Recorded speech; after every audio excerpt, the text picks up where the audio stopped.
কিয়ামা। খবরদার জেনে রেখো, কেউ যদি কোনো সংখ্যালঘুর উপরে অত্যাচার করে, কোনো সংখ্যালঘুর প্রাপ্য থেকে যদি কেউ কাউকে ঠকায়, সংখ্যালঘুর উপর যদি কেউ কষ্ট দেয়, কোনো সংখ্যালঘুর সম্পদ যদি কেউ জোর করে কেড়ে নেয়, আমি কিয়ামতের দিন বিশ্বনবী ওই সংখ্যালঘুর পক্ষে আর ওই মুসলমানদের বিপক্ষে বাদী হয়ে দাঁড়াবো। সুবহানাল্লাহ বলতে পারলেন না? আল্লাহু আকবার।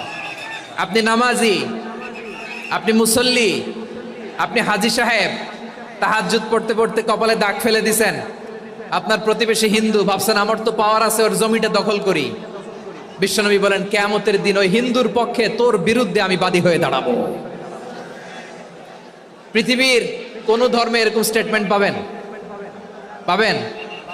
আপনি ভাবছেন আপনি নামাজ পড়লে হাজী সাহেব কপালে দাগ ফেলায় দিলে আপনি সেলসেলায় জান্নাতে চলে যাবেন না? খবরদার।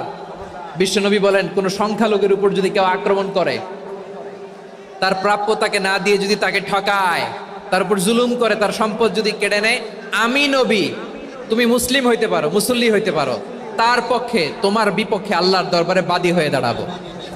আচ্ছা লালমনিরহাটের ভাইরা, কথা বুঝতে পারলে আওয়াজ করে উত্তর দেন। বিশ্বনবী যদি কারো বিপক্ষে দাঁড়ায় কিয়ামতের দিন, আই রিপিট, আমি আবারও বলছি, বিশ্বনবী যদি কিয়ামতের দিন কারো বিপক্ষে দাঁড়ায়, ও তো সেলসেলায়া জান্নাতি, তাই না? জান্নাতি না?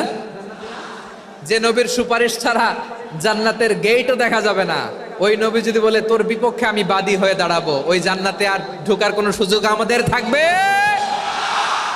এখানেই শেষ না আমার প্রিয় লালমনিরহাটের ভাইয়েরা, এখানেই শেষ নয়। বিশ্বনবী বলেন মান কাতালা মুআহাদান, বুখারীর বর্ণনা, মান কাতালা মুআহাদান লাম ইয়ারাহ রাইহাতাল জান্নাহ।